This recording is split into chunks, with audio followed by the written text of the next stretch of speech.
Jail से साबिक वज़ीर-ए-आज़म इमरान खान का मज़मून बरतानवी जरीदे तक कैसे पहुंचा, ये किसने लिखा और कहां से आया, इस पर तो काफ़ी देर से बहस चल ही रही है, लेकिन इसमें अब एंट्री होती है आर्टिफिशियल इंटेलिजेंस की।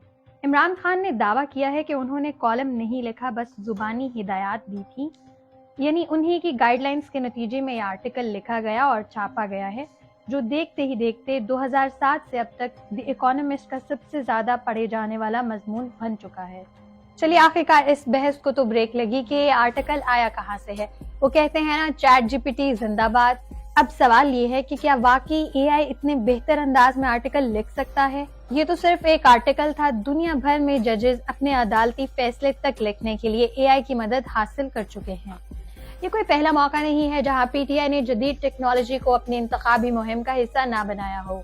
इससे कबल एआई की मदद से इमरान खान का एक वीडियो बयान भी जारी किया जा चुका है और इमरान खान के ही मुताबिक अगले हफ्ते फिर से उनका एक वीडियो बयान सोशल मीडिया पर जारी किया जाएगा।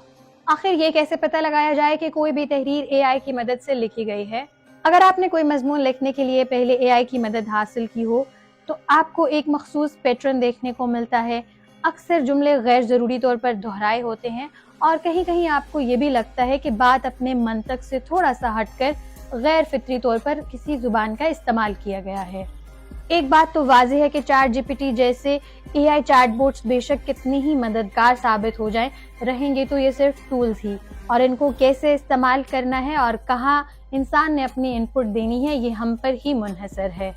इसलिए अगर आपने अपने मजमून को लिखने के लिए एआई से मदद हासिल की है तो उसमें ह्यूमनाइजिंग फैक्टर ऐड करने के लिए आपको कहीं ना कहीं अपने हाथों और दिमाग को इस्तेमाल करने की भी ज़रूरत पड़ेगी।